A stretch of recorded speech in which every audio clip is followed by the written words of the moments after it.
How dare you? I get an immense amount of pleasure from ghost shows. They're so entertaining. And the reason this one entertains me is because I want to hear their stories to see how funny they are. And B, I'm trying to decide if, like, they're actually getting celebrities who think they've seen ghosts, or if this is like, their agent calling them up and be like, so Celebrity Ghost Stories wants you to come on. Do you want to see, like, if you can come up with something and how convincingly you can tell the story and see if people buy it? Like, it would be an interesting sort of, like, impromptu theater for, like an actor's theater kind of exercise. Like, how quickly can you come up with a convincing ghost story that your audience will believe? That not only they believe the story, but they believe that you experienced the content of the story. Mm-hmm. So, I guess I enjoy it from that end, but also just because I think ghost stories are almost always funny. Like, I haven't been scared by a ghost story since there were 2 numbers in my age. Because at some point you just go, this shit is all the same, this can't be real, this doesn't make sense. Well, not everybody comes to that conclusion. My grandmother, for example. But some of us do. Yeah. And I'm just fascinated by it. I love to watch the Ghost Hunter show. I don't believe in ghosts, but I love to watch the TV shows about it. I don't know why, but it tickles the neurons. I love, like, mocking those guys, and there have been some good South Park bits about this where they just turn the lights off, look for a ghost, and just yell, "What's that? Oh my god, what's that?" over and over again. So that's funny. The Onion had a great spoof article which sort of sums it up, which is like, ghost hunters enjoys astonishing 100% success rate. Yeah, that's the other thing, because they always seem to find what they're looking for. And there's a serious, like, list of things to go down with these guys, which, you can find that, like, just Google the fuck out of it and it'll show up. But the top of my list is when you find photographs of ghosts, like, in your camera. That's one of those things where people are finding photographic artifacts, they're called, and they don't know that happens in photography all the time. That's you being a dumbass, not knowing that, and running around with a camera claiming to have proficiency using this piece of equipment. Yeah. It's almost as if it's this backwards kind of thinking where the assumption is like, oh, every picture I take, like, will come out perfect and depict reality absolutely accurately. So if an artifact shows up, it must be a ghost. Right, because a camera lens and film work exactly like my brain. Which, by the way, also has its own problem. Human brains do not work with dick most of the time.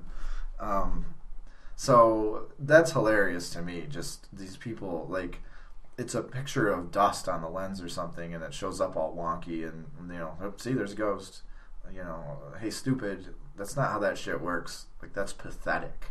My favorite is when, though, like, American ghost hunting teams go to, like, Europe or South America, and they find just a slew of English-speaking ghosts. Oh, yeah. Like, they use what is the fucking thing where they record just the air, and they get bullshit, and they call it language. Yeah. EVP. Okay. Electronic voice phenomenon. Yeah. That shit is funny as fuck. And the best is, like, they're like in Italy or Germany, and they're like, oh, I think he said, eat shit and die. Like, and it's like, really? Who are these English-speaking ghosts that found you and decided to talk to you? Like, seriously? Come on. Yeah. It's the ghost of an American soldier that died during World War II. Yeah, okay, fuck you. Like, And there's historical timelines on stuff. And that's how you know it's bullshit. It's like, across the United States, there's all kinds of ghosts that are, like, Americans. Not a whole lot of Indians. Yeah. Except for, like, at an ancient Indian burial ground in, like, a horror movie that somebody built a house over inevitably. So you go to Europe, there's all kinds of modern Europeans. No Visigoths.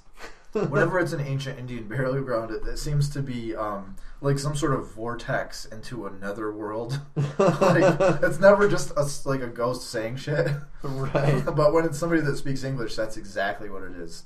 and you inevitably stumble upon them by taking pictures of dust on your camera lens, recording EVP, and fuck. God, I gotta like take you gotta bone up on your ghost hunting. Jesus Christ. Maybe I'm killing off too many neurons. You inevitably stumble upon them by using a stud sensor that you call a ghost detector, and that's ridiculous. That I get a lot of enjoyment out of somebody doing that shit. Like, you know, they have a it's usually an infrared detector or something like that, and you know, it's all the same horse shit. You're using shit that you're not supposed to be using it for purposes for which it was not designed, and they'll literally grab construction equipment and maybe like if you're really ambitious as a ghost hunter, you'll rewire it, or you'll use it, like maybe relabel it or something. But it's ridiculous. It's a fucking laser level. It's not a ghost detector. That's a tape measure, you asshole. And other shocking things like houses have crazy temperature variations when the sun goes down. Yeah, that's a shocker too. Yeah. Oh God, it's 74 in this corner and it's 37 in this corner. Well, you know what? Shit happens. Yes. The explanation is not that. Part of all that stupid shit is like the chronic misuse in our culture of the concept and the word energy.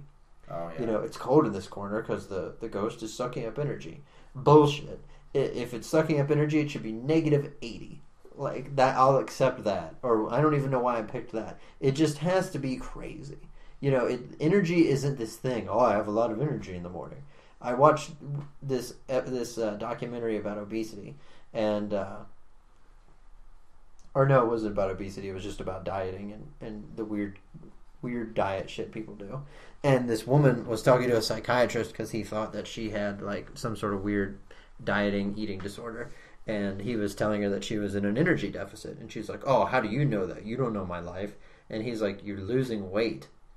That means that you're burning more calories than you're taking in. That is an energy deficit. Calories are like coherent little units of energy. In this case, heat. God damn it. Like, yeah. And it's like, guess what? Your common sense, oh, I have a lot of energy in the morning. That's not really what energy is when we're talking about it in a real way. Like, that is one of my fucking pet peeves. And how come it doesn't work the other way where, you know, why isn't a ghost in the other corner heating that side up? Like, why don't you ever assume That's that? true. Fucking bullshit assumptions. Well, they only like heat. For whatever reason, they don't spontaneously drain the batteries of every electrical device in the house. Or if the goddamn thing's wired, like the vast majority of homes are, you know, why doesn't it just, you know, suck onto that? Why isn't it a solar powered ghost? Like, what the fuck? Yeah, and how come ghosts always like walk around like on the surface of the earth, or like in the 10th floor of a building? How come they have clothes? You know, why don't they all get, if gravity works on a ghost, why don't they get sucked into the center of the earth? You know, like, it's just stupid, and if you think about it, it doesn't make any fucking sense. I guess I see your enjoyment of these shows now. Maybe a little. You just sort of have to let go of the infuriating parts, and just, it's basically how you can just, like, get enjoyment out of watching a playground full of kids just bounce into each other, like models of how gases move around, how the atoms of a gas move around. Like, it's just idiots bouncing around and just measuring shit and going, oh my God, you know. Same thing, like the guy's like, you know, look at how these twigs are broken. That's totally a squatch. Squatch. It's a squatch. Well, since you bring up squatches, I think this is just a little fun aside that I sort of joke around a bit with from time to time in my regular life. I think that Sasquatches, in my imagination, this is how I picture them, constantly doing annoying things but sounding annoyed. Like they're like 7 feet tall and they're bungling idiots. That's what I imagine. You know, like I picture like a Sasquatch like somehow getting into my mom's clothesline and getting covered with bras and like not knowing what to do, and then my mom runs out with a broom and starts screaming at it to get off her goddamn property. And it's just like, runs like it walks off. It doesn't even run off. It walks off very slowly because it doesn't give a shit about anything. Grunting like. My mom beating it over the head the whole way. It's humping your riding lawnmower. And I also, for whatever reason, have this exact same image in my head for the mammoths that they're going to eventually clone in Japan or wherever. For anybody that doesn't know, they're saying, and I don't know if this is really true or not, but they're saying, I think Japanese scientists said that within 5 years they're going to be able to clone a woolly mammoth. And we'll have an extinct species back again. And sounds amazing. I picture mammoths sort of roaming the world, like they get released back into the wild, like deer or something, and they just wander through the wilderness, eating grass and shitting everywhere, and getting into my mom's clothesline again, getting covered in bras, stomping the garden that she's so meticulously planted. And she comes out with a broom and hits it on the ass a few times, and it just turns and looks at her while it's eating like a bunch of spinach. Very slowly sort of tramples off. Why'd you plant the fucking garden if you didn't want mammoths in it? That'd be amazing. I like to think of those creatures in that way. That's just my crazy, wacky mind at work. But that's how I will always see them. Just the Sasquatch, though. No other cryptids fit in your scheme like that. Well, the other apes, for example, all I picture them doing is masturbating or throwing poop. Again, probably that's just my wacky brain at work. If you want to know the truth, though, like, hey, what do you think about fucking rhesus monkeys masturbating, throwing poop? Orangutans, yeah. Chimpanzees, yep. I just picture orangutans just like sitting. Like every time I've ever been to a zoo and just saw them, they're always just like, duh, what? Okay. Gorillas I think of as just they get pissed. Just anything pisses them off. Like it starts raining and they just want to beat the shit out of something. Chimpanzees, I go to the masturbation place with that. They seem to be some sort of middle ground ape. And they're the ones that are just like, oh, we live in captivity, just constantly masturbating. Like, what I really want to see is, people always post videos and shit on YouTube of, like, kids at the zoo, and, on one side of the glass is the kid, and on the other side of the glass is the gorilla or the orangutan, like, being funny or getting mad or just something. I want to see the video of the little kids and the chimp that just walks up and just jizzes all over the glass. Just is beating off furiously and just freaks out, Oh, why can't they have proper decorum? This is a family event. Zoos are family places. There are no penises at the zoo. I wonder, now that you mentioned that, if that ever has happened. Somewhere, there are a lot of zoos, there are a lot of people, there are a lot of masturbating masturbating primates. And yes, I do refer to them all as monkeys. Like, don't write in and be like, it's actually chimpanzee. It's actually, yeah, I know. Don't be a literal douche. You know better than that by now. And by the way, depending on the classification scheme you want to use, technically, if you go back far enough, yes, they are monkeys. So fuck off. And so are we, technically, if you want to go back into the family tree of history far enough. Yeah, we're monkeys. How dare you? And we didn't change away from that. We still are monkeys. So fuck you. I'll believe that when they find the missing link between us and chimps. That tired old canard. You love it. Don't pretend otherwise. And by the way, don't be one of those dumbasses people who uses the term "the missing link" to refer to some individual missing link. That's totally wrong. That's not how you think about it. So just knock that shit off. It's far more complicated than that. Well, not to mention the missing link between chimps and humans, because that's also not how it happens. That's also not right. That ain't right. Well, you like Ghost Hunters. That's fine. Ghost Hunter shows in general. Oh yeah. My penchant is for, as you are aware, hoarders, and sometimes toddlers and tiaras. I fucking know how you say it. Watching those awful mothers like send their kids out onto stage dressed up like little whores. Little somethings. I don't fucking understand it. That shit perplexes the fuck out of me. Giving them energy drinks, which they call like go juice or something. Oh god. They load it up. They load their kids up with caffeine and sugar and it's fucking twisted. who knows what else. I don't care what anybody says. I don't understand. Smack. But they're eating smacks.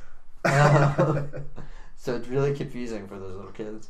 I just don't get it. Yeah, I mean, like, I've watched a couple episodes, but I have even less of a stomach for toddlers and tiaras than I do for hoarders. Well, I can't watch, like, animal hoarders at all. I think that's, like, an Animal Planet show now. I can't fucking watch that shit. Except for, I think there was a chickens episode. I could watch that because, I don't know, chickens are just funny. I don't know why it's just funnier when it's chickens. Because when it's cats, like, cats have, like, or dogs, like, they seem like they have a level of dependency on humans that makes you feel bad for them. But chickens just seem like they couldn't give a fuck less. But yeah. There's a reason for that. Yeah. Yeah. Good point. But goddamn, anytime I watch the toddlers and tiaras thing, it's like, you know, oh, this is just, you know, confidence, and I don't know what else the fuck they think they're doing for their kids, but I mean, goddamn. Ugh. Yeah. So something about it's like watching a train wreck, I guess. Fuck yeah, it is. You know, in the oldie-timey days, they used to take old steam locomotives and run them toward each other on the same track and watch them crash as, like, entertainment. Okay. And that's how I see this. I see the mom and the daughter as two steam locomotives being placed into this situation, and we get to watch this whole train wreck happen. It's just awesome. I actually think of something slightly different. I think of, you know how people say that if like somebody's sexually abused as a kid, they'll probably sexually abuse other kids when they're an adult. Okay. It's kind of like that. Somebody that you know I see where you're gets going. made into a little sex object when they're a kid, probably gonna make their kids into tiny little sex objects. And like making them dress up and go to those stupid pageants all over again. Yeah. And I just wonder what these people, like the women who do it to their kids, like what their dating life was like when they were younger and what their marriages are like. Like, that's, you know, I don't want to see wife swap. That's what I don't even want to see toddlers and tiaras. I just want to see, you know, parents of toddlers and tiaras, like, what their lives are like. How fucked up are they? And if they're normal, if there's not a TV show to be found there, I got to go back to the fucking conceptual drawing board. But just by I would be watching, shocked. Just from seeing, and I know show editors can totally make people look like assholes when they're not really assholes. Oh yeah. But these moms look like fucking assholes. So giving their kids coffee enemas, just enemas everywhere. The whole ass-based medicine is really strong in the pageant crowd. I just think it's weird to, I don't know.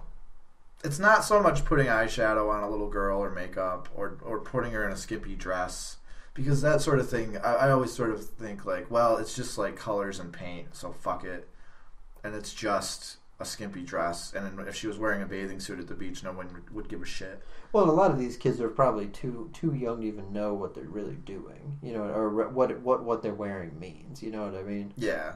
Now, for me, though, and you could say, well, but they're overall sexualizing the girls. I guess, maybe. I don't like to use the makeup and the clothes as evidence for that alone.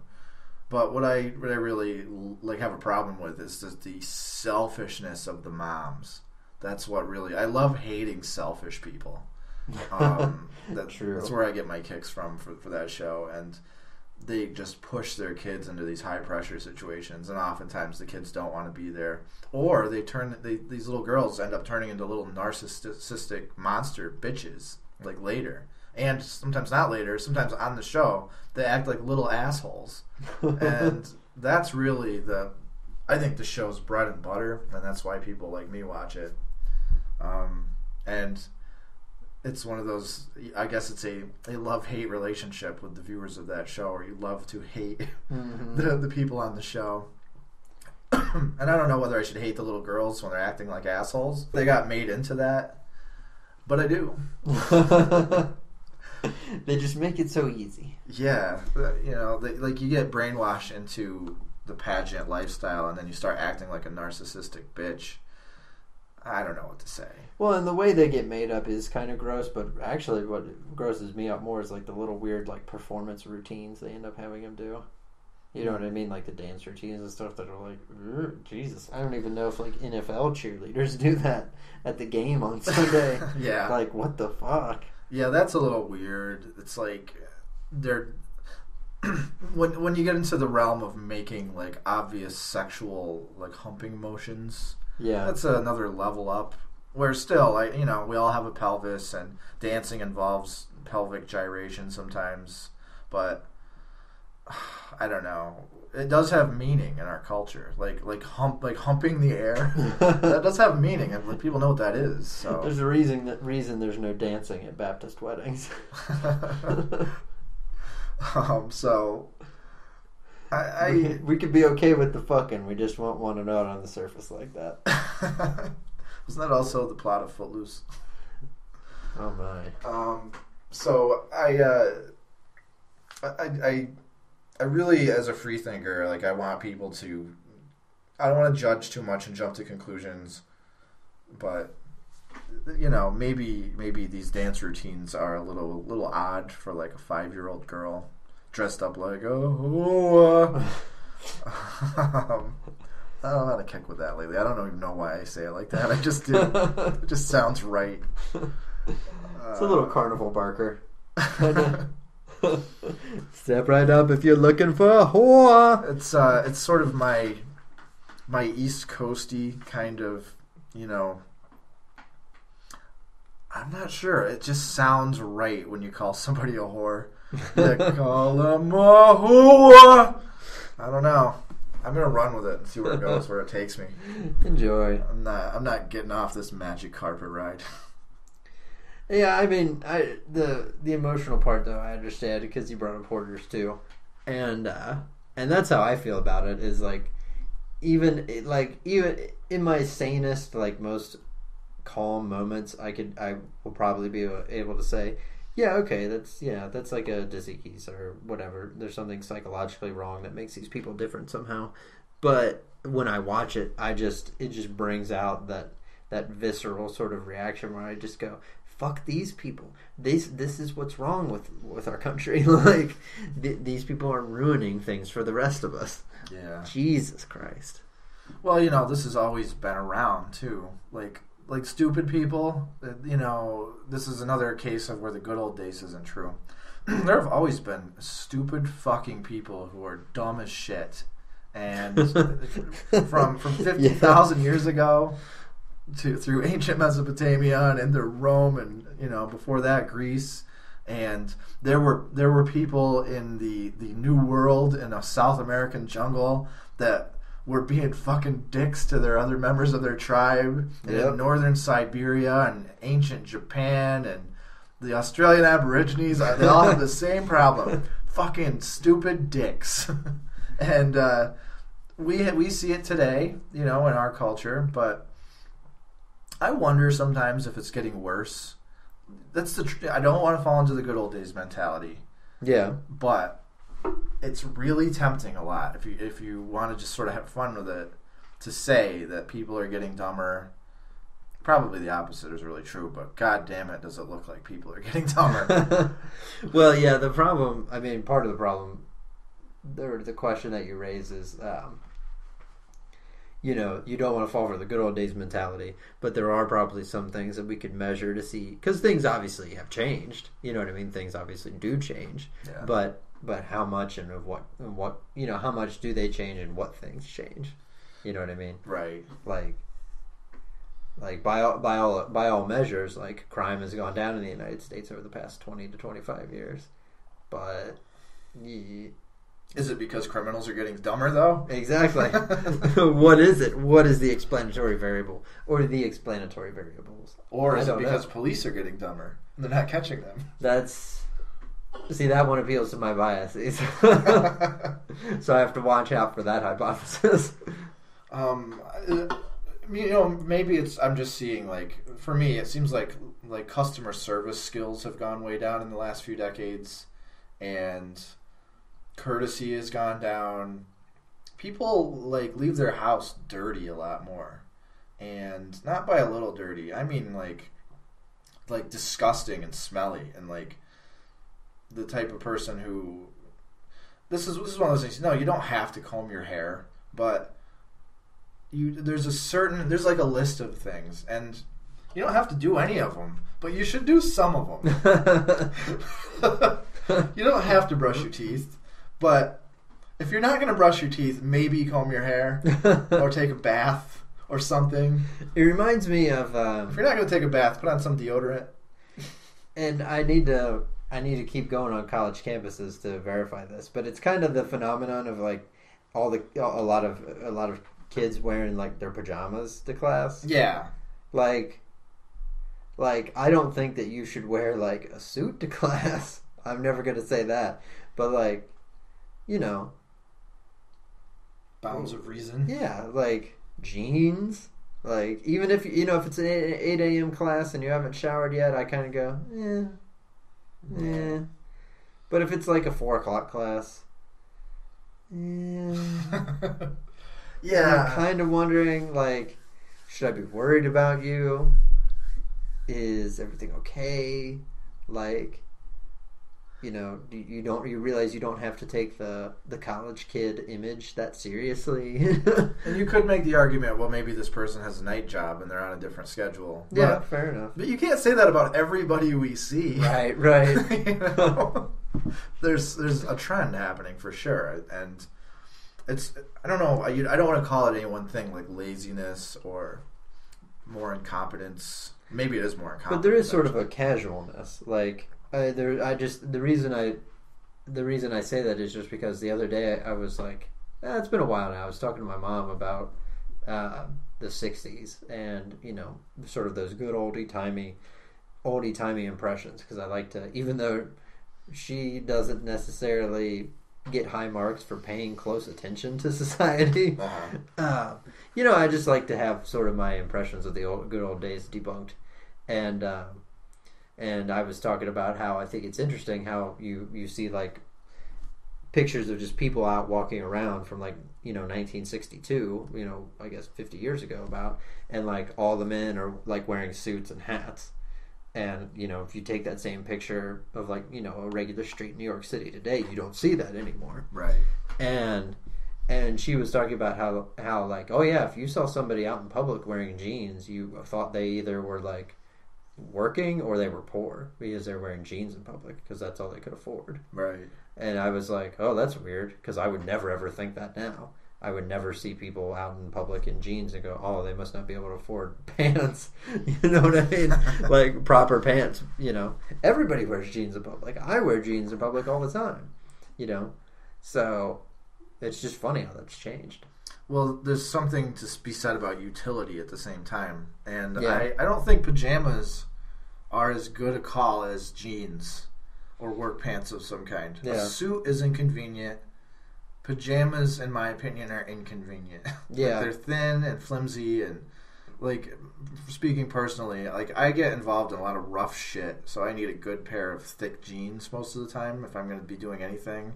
And like, I'm always scraping them and reinforced ass. Yeah, especially. And I see, some people could say, oh well, it's just meaningless subjective trends changing over time, but I think it makes sense to wear proper clothes. Especially like I used to work in like industry and stuff, and spent time in machine shops and factories and working in various labor positions, and you need like proper clothing or like you're gonna hurt yourself.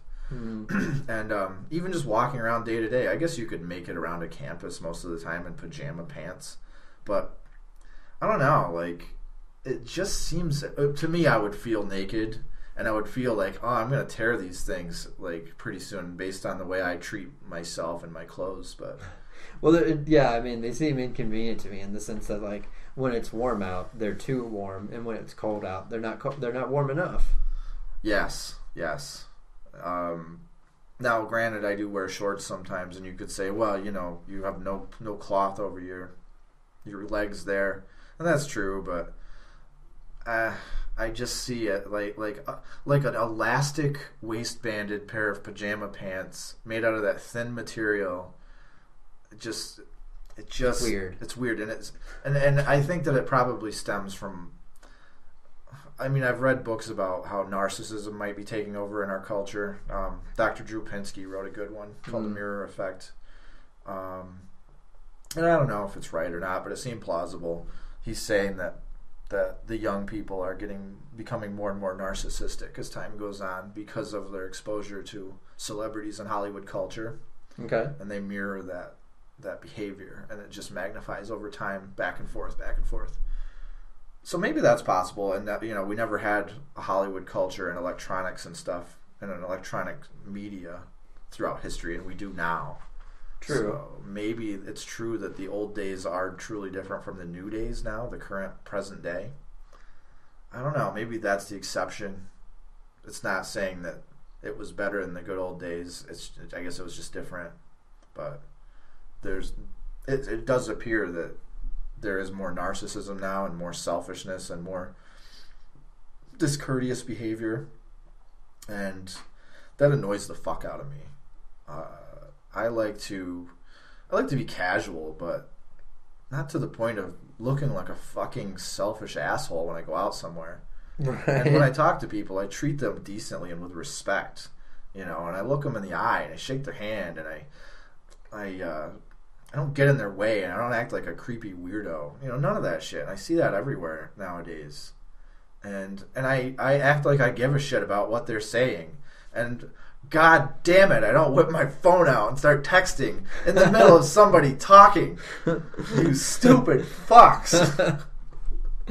I gotta admit, you're fighting a losing battle on that one, dude. I don't even have a phone. Now it's, you know, the audience out there's like, I don't have a phone. I don't have a phone. You might as well have said you were a pedophile.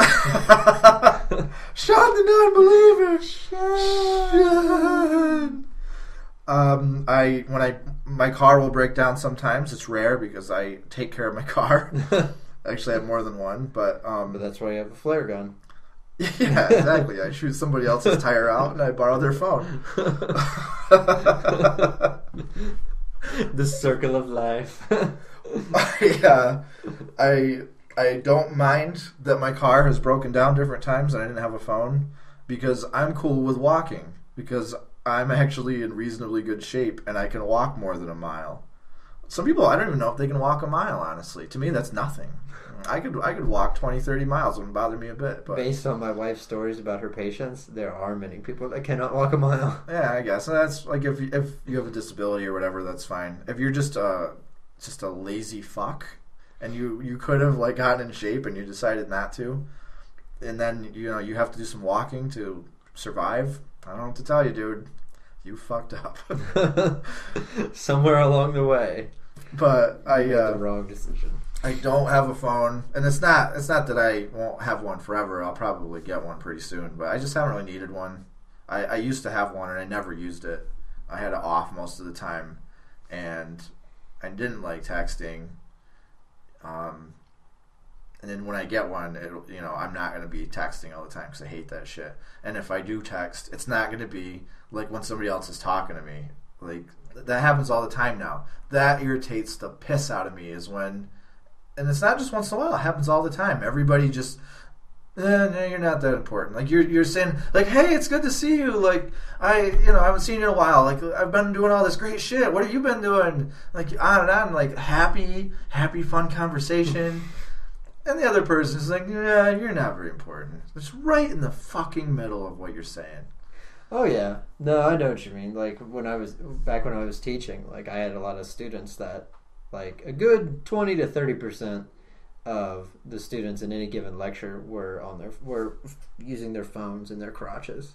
Like, because somehow doing this is supposed to completely perplex me at the front of the room, going, I wonder what they're doing. I guess they're checking for sores. Like, for those of you who can't see, Cole had his hands down near his crotch under the table and staring at his crotch.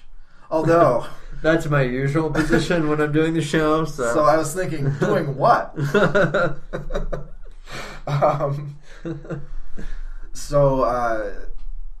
good old days and all that shit. Yeah, you don't want to fall into that, but at the same time, this narcissism, I don't know. Maybe that's the key to all this bullshit. And I guess it's just going to be a brave new world. I'm going to work that into every fucking episode.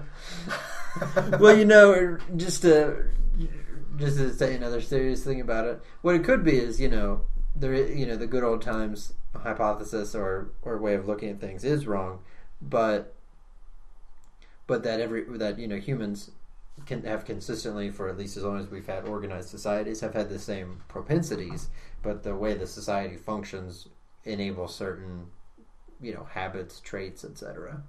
And we just happen to be building one that encourages or facilitates narcissism. Yeah. So it's more of a structural problem rather than humans are actually changing. You know what I mean? And that sucks. It does. It sucks balls. If it hadn't been this, for all the advances we've had, which are, I guess, outweigh by far. If it hadn't been this, it would have been some dickbag in the dark ages that threw their piss pot out their second story window out of the sidewalk onto your head. There's always some dick out there. I actually was talking to a friend the other day about this. I think I for one would watch a documentary on the history of being a dick. Like, just all the different cultures out there, all the ones I named. And it would have to go deeper, than the really superficial stuff, like just being like a warlord or, you know what I mean, like an aggressive sort of political leader. Right, just a regular everyday cultural dickishness. Yeah, just the merchant. Like, you go into the little village, with your horse or your mule or whatever, and the merchant there is just acting like a dick. Right.